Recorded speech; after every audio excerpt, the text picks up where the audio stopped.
سلام تماشابینان گرامی، خلاصه خبرهای مهم 12 فوریه تاجیکستان و منطقه را از پایگاه خبری بامداد برایتان پیشکش میکنیم.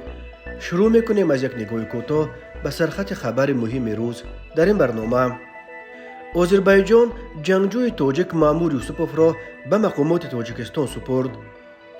برکناری چندین رهبر بلندپایه کمیته امنیت و یک معاون بیگ صبور، یک معاون دولتزاده، یک سردار شعبه در پنجکند یک از 2 میلیون سومانی پول دولت را آبولوی کرده است. بیرحمی شوهر بجال در ورزاب جان همسرش را به لب آورده است. در گذشت آوازخوان شناخته میرسلیم اشوروف در عین کمالات ایجادی. و اکنون تفصیلات خبرها. سردار سابق شعبه حفظ محیط زیست شهر پنجکند اسمتزاده اشرف اسمت به تصرف 1,247,689 سومانی برابر تقریبا $110,000 پولهای از بودجه جدا شده عیبدار می شود. مرکز مطبوعات اگنتی مبارزه با کروپسیون تاجیکستان روز 12 فوریه سال 2024 خبر داد که اسمتزاده اشرف اسمت از 4 ایول سال 2016 تا 20 فوریه سال 2023 در وظیفه سردار شعبه حفظ محیط زیست شهر پنجکند کار و فعالیت نموده. با وجود آنکه شخص منصبدار به حساب می رفت، در دوره فعالیت کاریش رهبر شرکت نسا آرو نیز در دست داشته و با فراهم آوردن شرایط برتری برای این شرکت شخصیش به تصرف پولهای بودجه به مبلغ مخصوصا زیاد دست زده است. اگنتی در گزارشش نوشته است چنانچه نام برده قصد به دست آوردن فایده مفت را برای از آن خود کردن مبلغ‌های بودجتی نزد خود پیشه نموده، برخلاف طلبات‌های قانونگذاری جمهوری تاجیکستان عمل کرده، به واسطه در اداره کنی و رهبری شرکت نسا غیر قانونی اشتراک ورزیده، با استفاده از مقام خدمتیش همچون سردار شعبه حفظ محیط زیست شهر پنجکند برای به امضا رسانیدن قراردادهای دولتی بین مقامات دولتی شهر پنجکند و شرکت نسا در این زمینه دوام ماه‌های سپتامبر دکامبر سال 2022 طبق مساعدت و پشتیبانی به واسطه اسمتزاده جمعیت نسا در 9 حالت ضمن اجرایش طلبات‌های قراردادهای دولتی با نهادهای دخلدار شهر پنجکند جهت اجرای کارهای ساختمانی و تامین مال و محصولات دست به از آن خود کردن مبلغ‌های دولتی و ساختکاری اجرت‌ها زده، با این را در مجموع 1,247,689 سومانی از حساب مبلغ‌های بودجت جدا شده را تصرف کرده به احتیاجات شخصیش صرف نمود.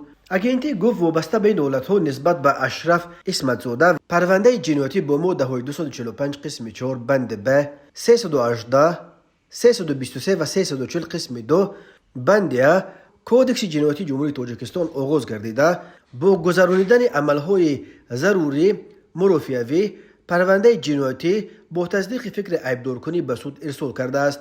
بر اساس هر کدام از این ماده ها به اسمتزاده چند سال حکم زندان یا جریمه تهدید می کند. خود اشرف اسمتزاده و نزدیکانش هنوز قضیه را شرح ندادند. اشرف اسمتزاده سال 2021 به شرف 30 سالگی استقلال تاجیکستان برای خدمت‌هایش با فرمان پرزیدنت امامعلی رحمان با مدال خدمت شایسته سرفراز گردانیده شد. اشرف اسمتزاده برادر پدپلکوونیک مشرف اسمتزاده است که تا به مقام معاون سردار شعبه دوم کارهای داخلی ناحیه سینای شهر دوشنبه رسیده بود.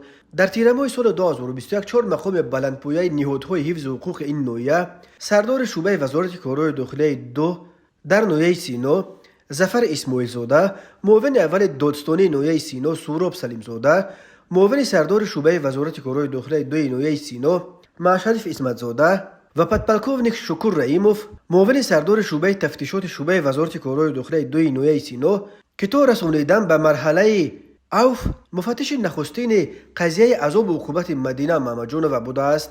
برای نقششان در پوشاندن پرونده این جوانزن از منصبهایشان برکنار شدند. با عذاب و عقوبت کشتن این همسر دوم منصبدار شرکت میگافون پرویز دولتوف در ماه آگوست سال 2021 در جامعه سر و صدای زیاد به وجود آورده بود. تحقیقات بعدی معلوم کرد که مقامات نویه سینو ماه سپتامبر سال 2021 اعمال گمانبرشونده اساسی عزیزه دولت و امثال قانونی پرویز دولتوف را به قانون اوف تغری کننده کشاندن پرونده جنایتی به ضد او را رد کردند.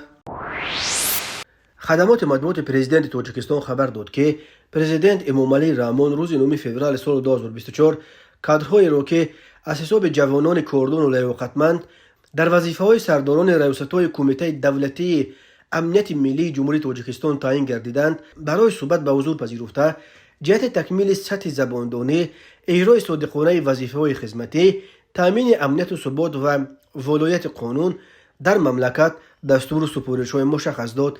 تفصیلات دیگر این ملاقات نام نفران به مقام‌های سرداران ریاست‌های کمیته امنیت ملی تعیین گردیده نشر نشده است. خدمات مطبوعات پرزیدنت از رفت ملاقات یگان عکس هم نشر نکرد. منابع آگاه رسانه نکردن معلومات مربوط به کارمندان فعال کمیته امنیتی را به ویژگی‌های کار این اداره ربط می‌دهند، اما به گفته این منابع تغییرات کادری در داخل کمیته امنیت ملی نیز مثل تغییرات کادری چندین روز پیش در مقام‌های رهبری وزارت کارهای داخله صورت گرفت و اگر در وزارت کارهای داخله افراد نزدیک به وزیر کنونی کارهای داخلی جنرال رمضان رحیم‌زاده از جمله دامادش جنرال شادی حفیظ‌زاده سردار مکنون سابق اوباب برکنار شده باشد، در کمیته امنیت مقام‌های بلندپایه نزدیک به رئیس کنونی کمیته امنیت ملی جنرال سیمومین یتیموف عوض کرده شدند.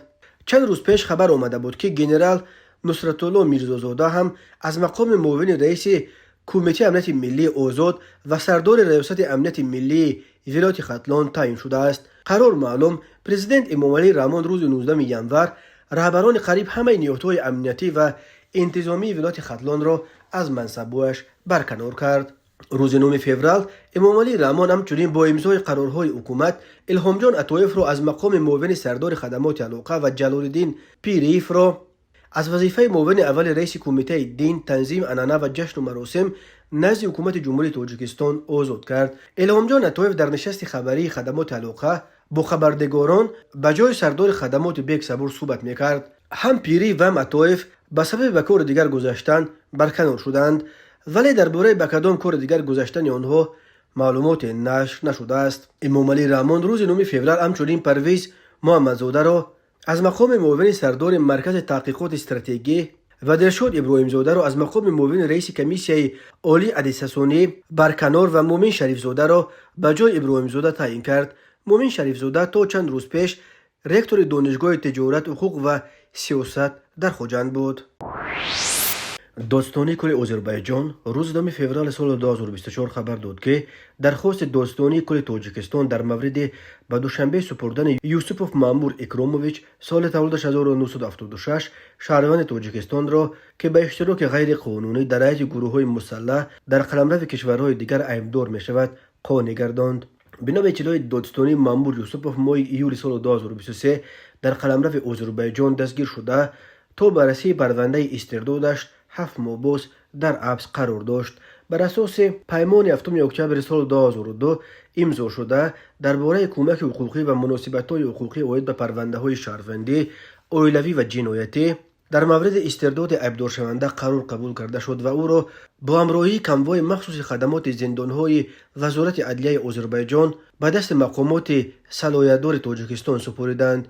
گفته می شود در اطلاع دادستانی کل آذربایجان درباره اینکه مامور یوسفوف کی و در کجا در خود باکو و در دوشنبه به مقامات تاجیکستان سپردند در اطلاع معلومات داده نشده است. درباره اینکه آیا مامور یوسفوف از جانب مقامات تاجیکستان برای اشتراک در نزاع‌های مسلحانه در کدام کشور عیبدار می شود و چگونه به آذربایجان آمدنش نیز چیزی گفته نشده است، ولی مقامات تاجیکستان معمولا با چنین اتهام اشتراک غیر قانونی در حیات گروه‌های مسلح در قلمرو کشورهای دیگر به ضد آنها پرونده می‌کشند و تحت جستجو قرار می‌دهند که به عراق و سوریه و یا افغانستان رفته به صف گروه‌های افراطی و تروریستی به مثل داعش همراه می‌شوند. قبلا مقامات تاجیکستان گفته بودند که در عموم در سال‌های اخیر بیش از 2000 شهروندان تاجیکستان اساساً هنگام در مهاجرت کاری در روسیه قرار داشتنشان به دام فریب مبلغان گروه‌های به نام جهادی افتاده، برخی حتی خانه‌خیز با همه اهل خانواده‌هایشان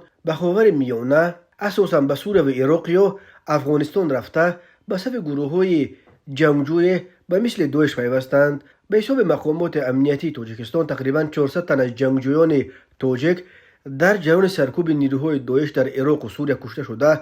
بیش از 400 زن و کودکان آنها در آن دو کشور به اسارت افتادند. مقامات تاجیکستان توانستند تقریبا 200 کودک تاجیک را به وطن برگردانند، ولی بازم حدود 200 زن و کودک دیگر تاجیک در اردوگاه‌ها و زندان‌های سوریه و عراق باقی میمانند. تماشابینان عزیز، یادآور می‌شویم خلاصه مهمترین اخبار تاجیکستان را از پایگاه خبری بامداد تماشا دارید. برنامه را ادامه می‌دهیم. وزارت کارهای داخلی تاجیکستان روز 2 فوریه سال 2024 از آشکار شدن یک آلت لتکوب بهرامانه امسر از سوی شوهر بجال خبر داد که این زن به جانش رسیده را وادار به قصد خودکشی کرده است. خوشبختانه طبیبان توانستند جان این جوان زن را از مرگ نجاتند. بنا به اطلاع میلیتیا، هنگام گذراندن چهاربینی‌های اپراتیوی جستجویی از جانب کارمندان میلیتیا، مرد 32 ساله ساکن نویه ورزاب با گمان قصد رسانیدن ضرر به سلامتی دستگیر کرده شد. بنا به گزارش مرکز مطبوعات وزارت کارهای داخلی، گمان برشونده 27 ژانویه سال 2024 تخمینا ساعت 17:30 در داخل خانه استقامتیش همسر 30 سالش را به یگان اساس با استفاده از لوله رزینی یا شلنگ با بیرحمی مخصوص لتکوب نموده است. در نتیجه جبر دیده به لتکوب بهرامانه تاب نآورده با مقصد سوء قصد به خودکشی با کارد بند دست چپش را بریده، سپس 30 عدد داروهای گوناگون و سرکه را استعمال نموده زهرآلود شده است. جوانزن بعد این در حالت وزن با زهرآلودشوی شدید بدن از طرف خود گمان برشونده به بیمارخانه دسترس کرده شده است. تفصیلات دیگر حادثه و سبب مناقشه زن و شوهر که با چنین عاقبت وزن انجامید شرح داده نشده است. خود این مرد دستگیر شده یا نزدیکانش و همین طور همسر جبر دیده‌اش برای شرح قضیه دسترس نیستند. وزارت کارهای داخلی گفت اوید به این حادثه تفتیشات ادامه دارد. این بار اول نیست که از تاجیکستان درباره زورآوری شوهران نسبت به همسرانشان خبرها به دست میرسند. از این قبل گزارش شده بود که شام 19 ژانویه سال 2024 تقریبا ساعت 19 شهروند اسدوف شهزاد سال تولدش 2000 زاده شهر پنجکند موقتا ساکن دیهه قلچه بکاول در کنار شهر استرفشان به شکم همسرش نورقلو و خورشیده یک ضرب کورد زده به او جراحت وزنی جسمانی رسانیده است، آن هم در حالی که خورشیده حامله دار بود. خوشبختانه با کمک طبیبان توانستند هم خورشیده نورقلو و هم طفل بطن او را از مرگ نجاتند. اکنون هم به ساکن ورزاب و هم به شهزاد اسدوف برای رسانیدن آسیب وزن به سلامتی طبق ماده 110 کودکس جنایتی تاجیکستان چند سال زندان تهدید میکند. وقتهای آخر از تاجیکستان درباره کشتار یا سوء قصد به کشتار خویشاوندان نزدیک در جریان مناقشه‌های عائلوی خبرهای زیاد به دست میرسند. در بیشتر موردها شوهران و اساساً در زمینه رشک قصد جان همسران خود میکنند. روز 2 فوریه سال 2024 در شهر خوجند مراسم وداع، نماز جنازه و دفن آوازخوان شناخته اهالیچه فرهنگ تاجیکستان میرسلیم اشوروف دایر شد. میرسلیم اشوروف که بیش از 30 سال در انسامبل مشهور شش مقام خانان نور خوجند هنرنمایی کرده و با خواندن ترانه‌ها در سبک موسیقی کلاسیکی تاجیک شهرت داشت. شام 9 فوریه در سن 58 از عالم چشم پوشید. درباره علت مرگ آوازخوان شناخته در این سن معلومات دسترس نشده است، ولی یکی از دوستانش به پایگاه خبری بامداد گفت که میرسلیم اشوروف مدت طولانی مریض بود و چند روز آخر قبل از مرگش در حالت مدوشی قرار داشت. میرسلیم اشوروف سال 1966 در دهه زمتوت جماعت واروی نویه پنجکند به دنیا آمده است، ولی سالهای زیاد در شهر خوجند کار و زندگی کرده است. میرسلیم اشوروف را از پرورده های مکتب های بزرگ آوازخوانی استادان چون جوربک مرودوف، بای محمد نیازوف، آدینه اوشم، ظفر نوزم، استاد سراج، بیان اوبلوقلوف و اصلدین مستانوف می شمارند.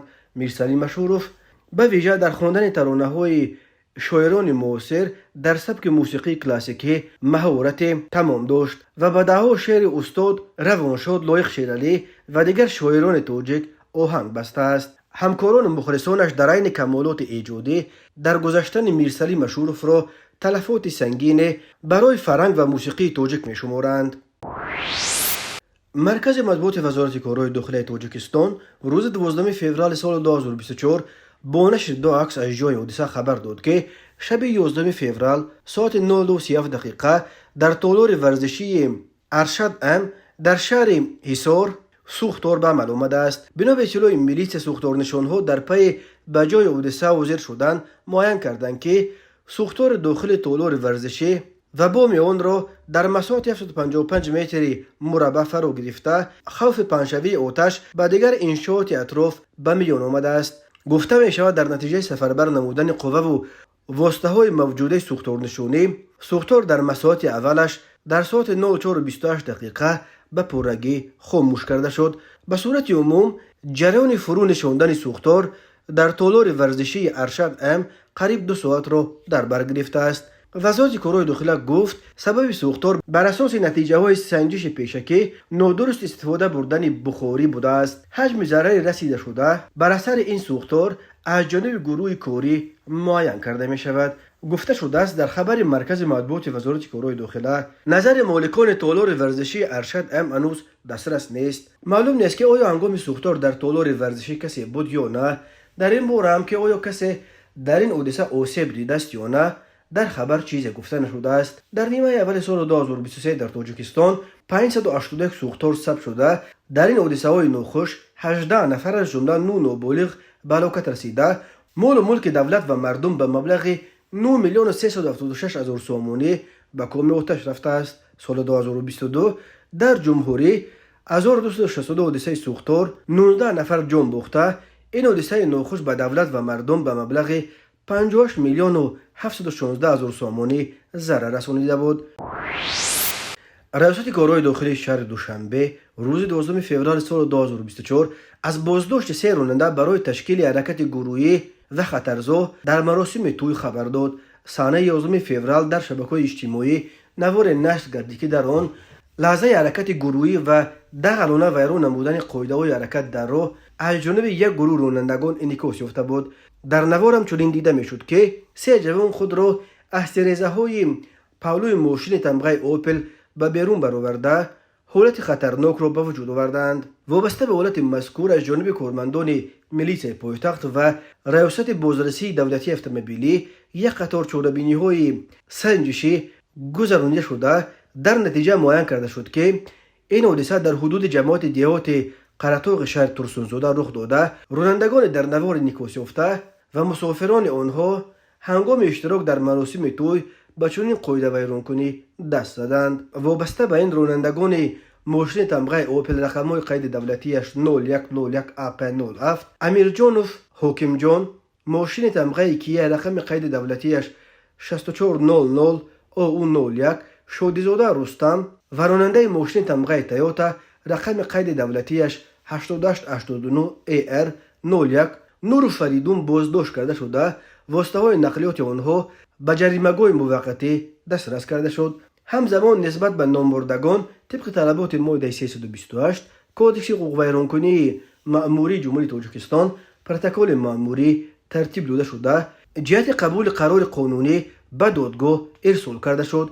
گفته می شود در اطلاعیه میلیس پایتخت ماده 328 برای اشتراک رانندگان واسطه های نقلیات هنگام حرکت مشترک در شهرها و دیگر محل‌های اهالی‌نشین در عملهایی که به حرکت در راه خلل می‌رسانند یا به بی‌خطری حرکت تهدید می‌نمایند همچون جزا جریمه به اندازه از 3 تا 5 نشان دهنده برای صبح‌ها از 216 تا 360 سومانی یا محروم کردن از حقوق اداره واسطه‌های نقلیات را به مهلت 3 ماه مقرر کرده است. شام 2 فوریه سال 2024 تخمینا ساعت 19:30 راننده اتومبیل تمغه اوپل ویکتور عظیموف عبدالعزیز سال تولدش 1996 ساکن نویه رشت هنگام حرکت در شورای وحدت رشت در حدود دیهه گلستان نویه تاجیک‌آباد از عهده اداره واسطه نقلیات نبرآمده دوچرخه‌ران بیکوف مصطفی سال تولدش 1996 ساکن نویه مذکور را پخش نموده است. در نتیجه بیکوف جراحت جسمانی برداشته در جای حادثه به هلاکت رسیده است. از روی حادثه مذکور تحقیقات ادامه دارد.